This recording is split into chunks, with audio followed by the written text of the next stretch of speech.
Di ufuk timur Nusantara, pada awal abad ke-17, terhamparlah kemakmuran dan keindahan yang tak tertandingi.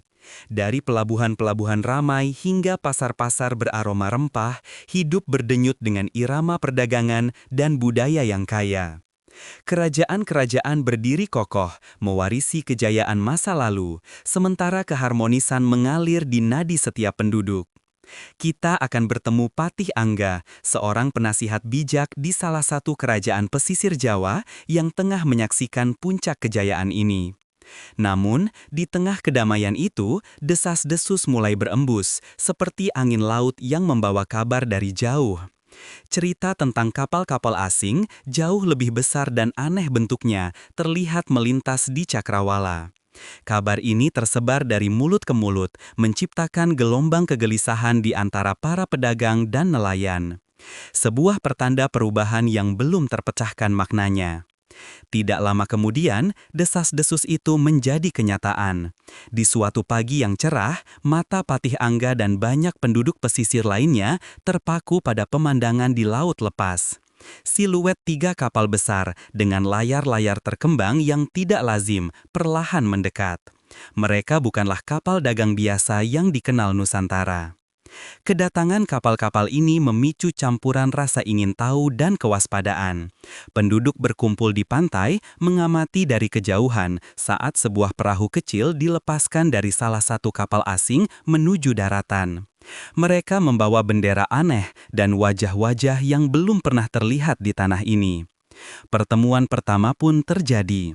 Para perwakilan asing dengan pakaian tebal dan bahasa yang aneh disambut di balai pertemuan kerajaan. Mereka memperkenalkan diri sebagai utusan dari Verenigde Oost-Indische Compagnie atau VOC dan menyatakan keinginan untuk berdagang. Mereka menawarkan peta dan hadiah-hadiah kecil, tetapi tatapan mereka lebih mengarah pada rempah-rempah yang tersimpan di gudang-gudang kerajaan. Perdagangan pun dimulai.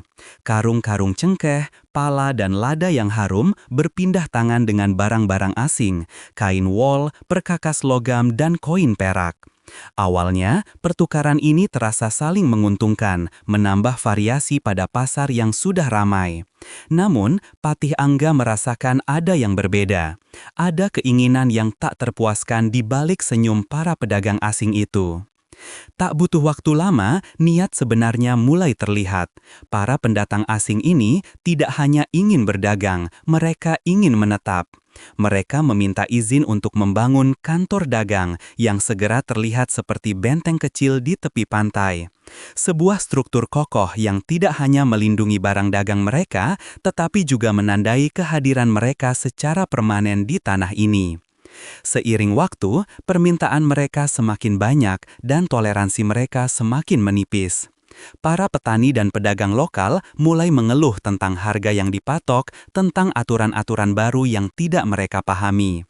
Udara kemakmuran yang dulu begitu bebas, kini terasa tercekik. Kecemasan mulai merayap di hati penduduk Nusantara. Patih Angga menyadari bahwa ini bukan lagi tentang perdagangan yang adil, ini adalah tentang kekuasaan. VOC ingin monopoli, ingin mengontrol setiap helai rempah, setiap jalur pelayaran.